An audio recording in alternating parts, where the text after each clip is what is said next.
السلام علیکم ورحمۃ اللہ وبرکاتہ نحمدہ ونصلی علی رسولہ الکریم اما بعد فاعوذ باللہ من الشیطان الرجیم بسم اللہ الرحمن الرحیم یا ایہا الناس اتقوا ربکم الذی خلقکم من نفس واحدہ وخلق منها زوجها وبث منہما رجالا کثیرا ونساء واتقوا اللہ الذی تساءلون به والارحام ان اللہ کان علیکم رقیبا صدق اللہ العظیم۔ معزز سامعین، ایک مستحکم خاندان کی بنیاد، ایک مضبوط خاندان کی بنیاد قرآن و حدیث کی روشنی میں ہم جاننے کی کوشش کریں گے۔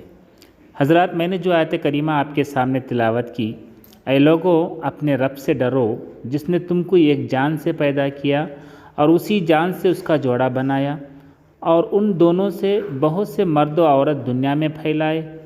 اس اللہ سے ڈرو جس کا واسطہ دے کر تم ایک دوسرے سے اپنا حق مانگتے ہو اور رشتہ و قرابت کے تعلقات کو بگاڑنے سے پرہیز کرو۔ یقین جانو کہ اللہ تم پر نگرانی کر رہا ہے۔ جب بندہ نکاح کرتا ہے تو اس کا نصف دین مکمل ہو جاتا ہے۔ نکاح سے نسل انسانی کا سلسلہ شروع ہوتا ہے۔ اللہ تعالیٰ کہتا ہے ایک آیت کریمہ، یا ایھا الناس انا خلقناکم من ذکر و انثی وجعلناکم شعوبا وقبائل لتعارفوا ان اکرمکم عند اللہ اتقاکم۔ لوگوں، ہم نے تم کو ایک مرد اور ایک عورت سے پیدا کیا، پھر تمہاری قومیں اور برادریاں بنا دی تاکہ تم ایک دوسرے کو پہچانو۔ در حقیقت اللہ کے نزدیک تم میں سے عزت والا وہ ہے جو سب سے زیادہ متقی ہے۔ خاندان کی تاریخ اتنی ہی پرانی ہے جتنا انسانی وجود پرانا ہے۔ حضرات، سب سے پہلے ہم یہ جانیں خاندان کسے کہتے ہیں، خاندان کی تعریف کیا ہے۔ خاندان ماہرین عمرانیات کے مطابق خاندان میاں بیوی اور اولاد پر مشتمل اس باہمی ربط کو کہتے ہیں جو نسبتاً پائیدار ہو۔ خاندان اور اس سے متعلقہ اصطلاحات کی مختلف تعریفیں ہیں۔ بین الاقوامی مقالات جات اور اقوام متحدہ کے اجلاس کے دستاویزات کے مطابق کچھ تعریف یہ بھی ہے کہ خاندان معاشرے کی ایک فطری اور بنیادی اکائی ہے جو وسیع پیمانے پر ممکنہ تحفظ اور مدد و تعاون کا مستحق ہو۔ خاندان معاشرے کا سب سے اہم اور بنیادی یونٹ ہے جو مرد اور عورت کے درمیان رشتے ازدواج سے وجود میں آتا ہے۔ کسی بھی معاشرہ، سماج کی ترقی و نشوونما کا انحصار جہاں خاندان پر ہے، وہاں معاشرے کی تنزلی و انتشار کا انحصار بھی اسی خاندان پر ہے، کیونکہ خاندان ہی معاشرے کی اساس ہے، بنیاد ہے، بنیادی حیثیت ہے اور اسی سے معاشرے وجود میں آتے ہیں۔ اسلامی تعلیمات کا ایک مکمل شعبہ جو اسلام کے آئلی نظام سے موسوم ہے، اسی مقصد کے لیے وجود میں لایا گیا۔ قرآنی تعلیمات اور اسوہ رسول صلی اللہ علیہ وسلم نے خاندان کو انتشار سے بچانے کے لیے اور اسے استحکام بخشنے کے لیے باہمی حقوق و فرائض کا ایک سلسلہ قائم کر رکھا ہے، جس پر عمل پیرا ہو کر انفرادیت پسندی، عدم اعتماد، پریشانی اور انتشار جیسے معاشرتی امراض کا مقابلہ کیا جا سکتا ہے۔ اس کرۂ ارض پر ہر دور میں انسان نے معاشرت پسندی کے حوالے سے اجتماعی زندگی بسر کی۔ اس ضمن میں جس معاشرتی ادارے کو بنیادی اہمیت حاصل رہی وہ خاندان ہے۔ خاندان انسان کی شہرت اور عزت کا ذریعہ بنتا ہے، اسے نیک نامی بخشتا ہے۔ اتنا ہی نہیں، معزز سامعین، زمانے جاہلیت میں خاندان کی عزت و احترام کی بقا کے لیے لوگ اپنی جانیں دے دیا کرتے تھے۔ اگر خاندان کا کوئی فرد مدد کے لیے پکارتا، اپیل کرتا، تو وہ دلیل اور وجہ نہیں معلوم کرتے، فوراً مدد کے لیے ٹوٹ پڑتے تھے۔ عرب میں ہزار جہالت تھی، لیکن خاندانی نظام کا استحکام اور اس کو بہتر اور مضبوط رکھنا، اس کی شہرت و عزت پر آنچ نہ آنے دینا، یہ ان کی خصوصیت، خوبی اور کمال میں شامل تھی۔ حضرات، خاندان معاشرے کی ایک بنیادی اکائی ہے۔ معاشرے کے اگر ہم ایک بلند و بالا مضبوط عمارت سے تعبیر کرتے ہیں تو خاندان اس کی اینٹ ہے۔ قرآن مجید خاندان کا ایک وسیع اور جامع تصور رکھتا ہے۔ اس کے نزدیک خاندان معاشرے کا اہم اور بنیادی ادارہ ہے۔ ایک مضبوط اور ایک مستحکم اور صالح معاشرہ اسی وقت جنم لیتا ہے جب کہ ایک مضبوط خاندان صحیح معنوں میں پروان چڑھے۔ حضرات، یہی وجہ ہے کہ قرآن مجید اور اللہ کے رسول صلی اللہ علیہ وسلم نے اپنے احادیث میں خاندانی زندگی کے بارے میں تفصیلاً احکامات بیان کیے ہیں تاکہ اسلامی معاشرے میں خاندان کا ادارہ مستحکم بنیادوں پر قائم ہو۔ معزز سامعین، میرے نزدیک مضبوط خاندان کی دو اہم بنیادیں ہیں۔ پہلی بنیاد وہ ہے کہ خاندانی نظام اسی وقت مضبوط ہو سکتا ہے جبکہ خاندان قرآنی قوانین معاشرت اور حدود و تعزیرات کا نفاذ کرتی ہو۔ ایک دوسرا نقطہ یہ ہے مضبوط خاندان کی بنیاد میں کہ مضبوط خاندانی نظام اسی وقت مضبوط ہو سکتا ہے جبکہ خاندان کے افراد آپس میں ایک دوسرے کے حقوق جان جان کر ادا کرتے ہوں، تو لہٰذا ہم مضبوط خاندان پا سکتے ہیں۔ معزز سامعین، انسانی خاندان کی بنیاد 3 حصوں پر محیط ہے: دادیال، ننیال اور سسرال۔ ماں باپ کی طرف سے جو رشتے ہوتے ہیں جن کو نسبتی رشتہ بھی کہا جاتا ہے، اور سسرال شوہر و بیوی کی طرف سے ہوتا ہے جسے قرآنی اصطلاح میں سحر کہا جاتا ہے۔ سورہ فرقان میں اللہ تعالیٰ فرماتے ہیں وَهُوَ الَّذِي خَلَقَ مِنَ الْمَاءِ بَشَرًا فَجَعَلَهُ نَسَبًا وَصِهْرًا وَكَانَ رَبُّكَ قَدِيرًا۔ وہی ہے جس نے انسان کو پانی سے پیدا کیا، پھر اس کو خاندان والا اور سسرال والا بنا دیا۔ اسلام نے خاندان کے ادارے کو باقی رکھا۔ اسلام خاندان کو ایک سماجی ضرورت ہی نہیں قرار دیتا بلکہ وہ دینی حیثیت سے بھی اس کا تذکرہ کرتا ہے۔ جو پیغمبر بھیجے ہیں انہوں نے خاندانی زندگی گزاری ہے اور اس کے تقاضے کو پورا کیا ہے۔ سورہ رعد میں اللہ تعالیٰ فرماتے ہیں وَلَقَدْ أَرْسَلْنَا رُسُلًا مِّن قَبْلِكَ وَجَعَلْنَا لَهُمْ أَزْوَاجًا وَذُرِّيَّةً۔ حضرات، خاندان کے عناصر ترکیبی شوہر، بیوی، اولاد، والدین۔ سامعین، ایک مضبوط خاندان کا خواب ہم اسی وقت دیکھ سکتے ہیں جبکہ خاندان کے افراد آپس میں ایک دوسرے کے حقوق کما حقہ ادا کر سکیں۔ اسلام میں خاندان سے متعلق تمام افراد کے حقوق بیان کر دیے گئے ہیں اور ان کے فرائض کی بھی نشاندہی کر دی گئی ہے۔ حقوق اور فرائض کا آپس میں گہرا تعلق ہوتا ہے۔ ہر فرد صحیح طریقے سے اپنے فرائض انجام دے تو دوسرے تمام افراد اپنے حقوق سے بہرور ہوں گے اور ان کا کوئی حق پامال نہیں ہوگا۔ مثلا ازدواجی رشتے میں منسلک ہونے کے بعد شوہر کے جو حقوق ہیں وہ بیوی کے فرائض میں داخل ہیں، اور بیوی کے جو حقوق ہیں ان کا شمار شوہر کے فرائض میں ہوتا ہے۔ اللہ تعالیٰ سورہ بقرہ میں فرماتے ہیں وَلَهُنَّ مِثْلُ الَّذِي عَلَيْهِنَّ بِالْمَعْرُوفِ۔ عورتوں کے لیے بھی معروف طریقے پر ویسے ہی حقوق ہیں جیسے مردوں کے حقوق ان پر ہیں۔ اسی طرح والدین کے جو حقوق ہیں وہ اولاد کے فرائض ہیں، اور اولاد کے جو حقوق ہیں وہ والدین کے فرائض میں داخل ہوتے ہیں۔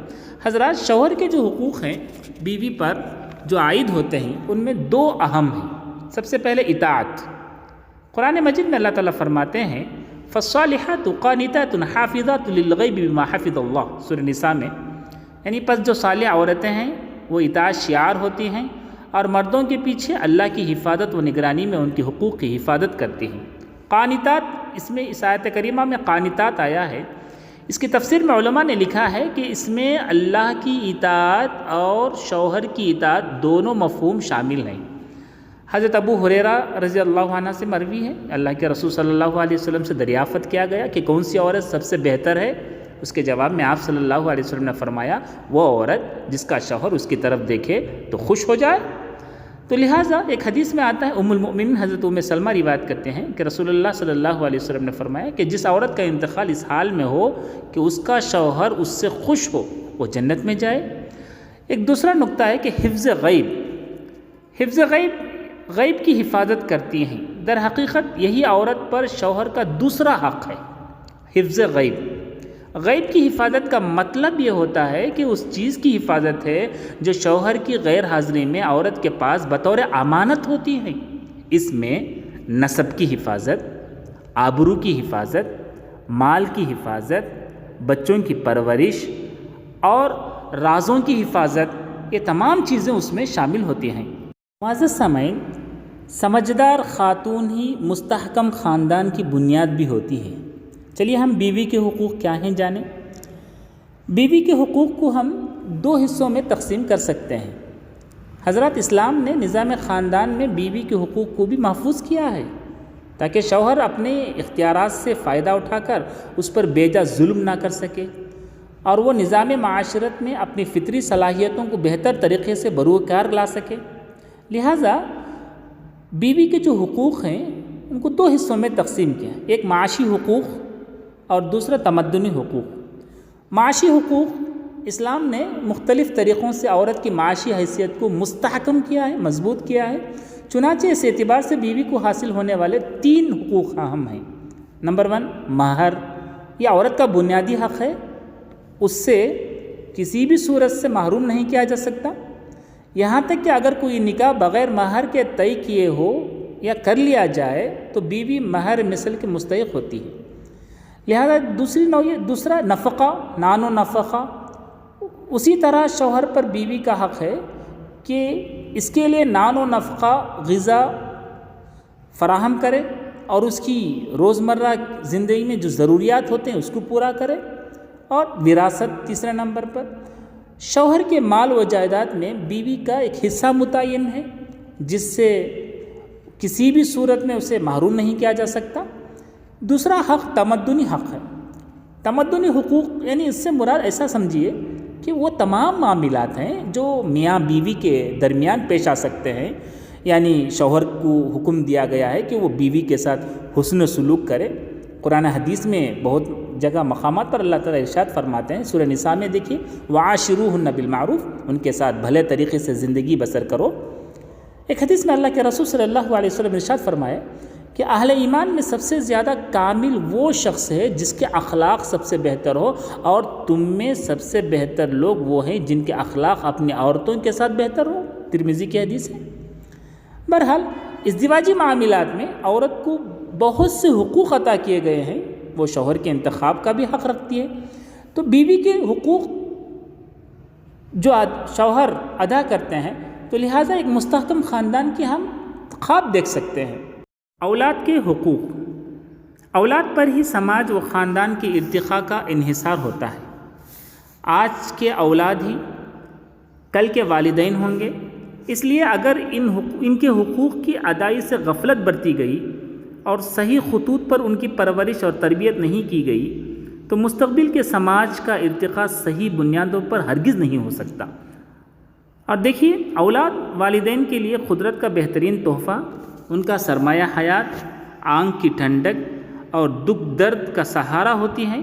وہ ان کے لیے دنیا میں فخر کا سامان اور آخرت میں سرخ روئی کا ذریعہ ہوتی ہے۔ اور یہ صحیح ہے کہ انسان جبلی طور پر اس کی خواہش بھی رکھتا ہے۔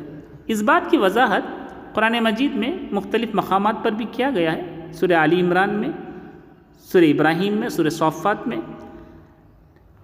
لہٰذا اولاد، انسان کو فطری طور پر محبت ہوتی ہے اولاد سے۔ اولاد کے جو حقوق ہیں، سب سے پہلے زندگی۔ اولاد کا اولین حق یہ ہے کہ اسے بوجھ نہ سمجھا جائے اور زندہ رہنے کے حق سے اسے محروم نہ کیا جائے۔ انسان محض فخر و فاقہ کے ڈر سے انہیں زندہ نہ رہنے دیتا ہے، شیطانی حرکت ہے۔ اللہ تعالیٰ قرآن میں فرماتے ہیں سورہ انعام میں، قد خسر الذین قتلوا اولادهم سفہا بغیر علم، یقیناً خسارے میں پڑ گئے وہ لوگ جنہوں نے اپنی اولاد کو جہالت اور نادانی کی بنا پر قتل کیا۔ سورہ انعام میں بھی اسی طرح کیا ہے، وَكَذَلِكَ زَيَّنَ لِكَثِيرٍ مِّنَ الْمُشْرِكِينَ قَتْلَ أَوْلَادِهِمْ شُرَكَاؤُهُمْ۔ تو لہٰذا زمانے جاہلیت میں لوگ اپنے اولاد کو قتل کر دیتے تھے۔ وَلَا تَقْتُلُوا أَوْلَادَكُمْ خَشْيَةَ إِمْلَاقٍ، مختلف آیتیں ہیں جس سے معلوم ہوتا ہے کہ انسان اسے بوجھ نہ سمجھے۔ دوسرا حق یہ ہے پرورش۔ اولاد کا ایک دوسرا حق یہ ہوتا ہے کہ اس کی اچھی طرح پرورش کی جائے، اس کا اچھا سا نام رکھا جائے، اس کی عمر کے مطابق خوراک، غذا اور لباس کا انتظام کیا جائے۔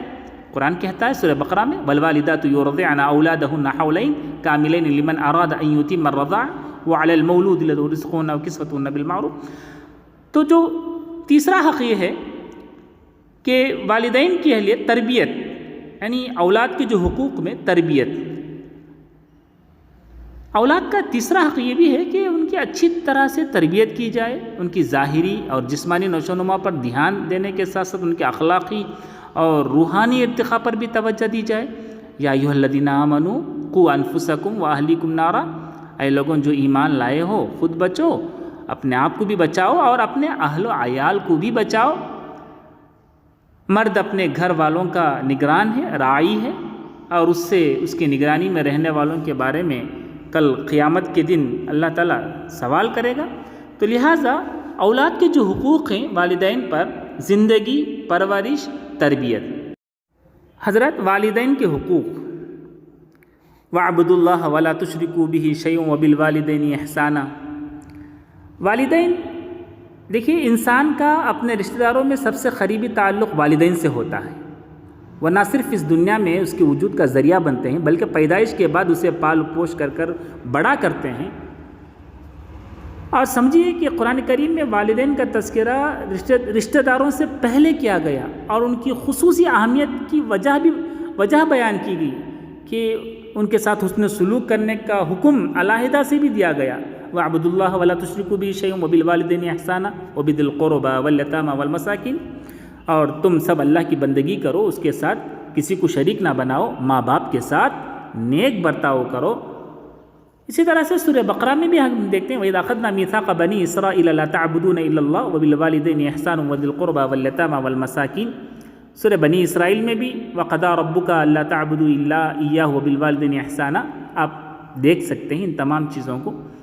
حضرات والدین کے جو حقوق ہیں، سب سے پہلا حق ہے حسن سلوک، جو میں آیت کریمہ آپ کے سامنے تلاوت کیا، ان تمام سے ہم یہ سمجھ میں آتا ہے کہ ہم والدین کے ساتھ حسن سلوک سے پیش آئیں۔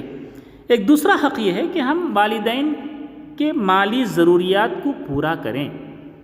ہم قرآن مجید میں اللہ تعالیٰ سورہ بقرہ میں فرماتے ہیں یسألونک ماذا ينفقون قل ما انفقتم من خیر فللوالدین والاقربین والیتامى والمساکین۔ تو سورہ بقرہ میں اللہ تبارک و تعالیٰ فرمایا کہ لوگ پوچھتے ہیں کہ ہم کیا خرچ کریں، جواب دو کہ جو مال بھی تم خرچ کرو اپنے والدین پر، رشتہ داروں پر، یتیموں پر۔ تو لہٰذا تیسرا ایک حقوق یہ ہے کہ والدین کا حکم بجا لائیں، کسی بھی معاملے میں ان کی مرضی کے خلاف کام نہ کریں۔ قیامت کے دن حضرت عمر فاروق کہتے ہیں قیامت کے دن اللہ اپنی نگاہ پھیر لے گا اور وہ جنت میں داخلہ سے محروم ہو جائے گا جو آدمی ماں باپ کی اطاعت نہیں کرتا ہے۔ وَإِن جَاهَدَاكَ عَلَىٰ أَن تُشْرِكَ بِي مَا لَيْسَ لَكَ بِهِ عِلْمٌ فَلَا تُطِعْهُمَا وَصَاحِبْهُمَا فِي الدُّنْيَا مَعْرُوفًا۔ ماں باپ کی اطاعت، دیکھیے کہ ماں باپ اگر آپ کو غیر اللہ کا حکم، غیر اللہ کی یعنی شرک کا حکم دیتے ہیں تو تبھی والدین کی ہم اطاعت نہیں کر سکتے۔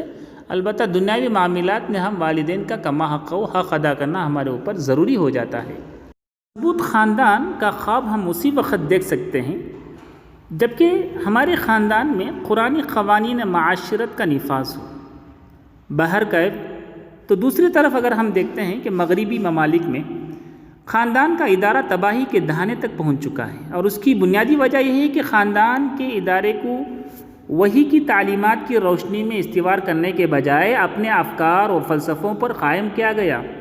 یورپ کے کئی ایک ممالک میں ہم جنس پرستی یعنی مردوں کی مردوں اور عورتوں کی عورتوں سے شادی کو جائز قرار دیا گیا۔ یہ بے شمار چیزیں آپ جانتے ہیں۔ لہذا مغرب کے کئی ایک ممالک میں ہم اس طرح سے خاندانی گراوٹ کو ہم محسوس کر سکتے ہیں کہ ان لوگوں میں خاندان کی جو ویلیوز ہیں، خاندان کی جو اقدار ہیں، وہ کہیں نہ کہیں جو ہے ہمیں دیکھنے میں نہیں ملتے ہیں۔ آج وہ خاندان کا ادارہ خاندان تباہ و برباد ہو چکے ہیں۔ اس کا ہم اندازہ مغربی خاندان سے ہم لگا سکتے ہیں۔ سامعین، خلاصہ یہ ہے کہ دنیا میں آنکھ کھولنے والا ہر انسان اپنے دائیں اور بائیں چند افراد کو دیکھتا ہے، ان کے طور طریقے، عادات، رسم و رواج کو وہ اپنا لیتا ہے۔ یہ افراد اس کا خاندان کہلاتے ہیں۔ خاندان مل کر ایک قوم، قبیلہ اور برادری بن جاتے ہیں، اور قبائل کے ملنے سے ایک معاشرہ، ایک سماج تشکیل پاتا ہے۔ اس طرح افراد خاندان اور معاشرہ ایک دوسرے کے ساتھ مربوط ہوتا ہے۔ ہر معاشرہ اپنے عقائد و نظریات کی بنیاد پر اپنا خاندانی نظام تشکیل دیتا ہے۔ اسلام نے خاندانی نظام، اگر ہم دیکھتے ہیں، اسلام نے خاندانی نظام کے ہر پہلو کو پوری طرح واضح کر بتا دیا ہے۔ آج کی انسانی معاشرے میں ہمارا تعارف کیا ہے؟ مسلمان ہونے کے ناطے بحیثیت مسلمان ہمارا تعارف کیا ہے؟ آج کے قومی بلکہ عالمی معاشرے میں ہمیں یعنی مسلمان کو دین کا نمائندہ سمجھا جاتا ہے، اسلام کا نمائندہ سمجھا جاتا ہے۔ ایسی صورت میں ہم عملی طور پر کہاں تک ہمارے قرآن مجید، قرآن و سنت یعنی جو کہ قرآن و سنت کی صورت میں ہمارے سامنے موجود ہے، اللہ اور اس کے رسول صلی اللہ علیہ وسلم کی عملی صورت بھی ہمارے سامنے پیش ہے، ہم کہاں تک ان چیزوں پر ہمارے خاندان میں عمل آور ہو رہی ہیں، ہم ایک مرتبہ نظر ثانی کرنا چاہیے۔ جزاک اللہ احسن الجزا۔ اللہ تعالی ہم تمام کو عمل کرنے کی توفیق نصیب فرمائے۔ السلام علیکم ورحمۃ اللہ وبرکاتہ۔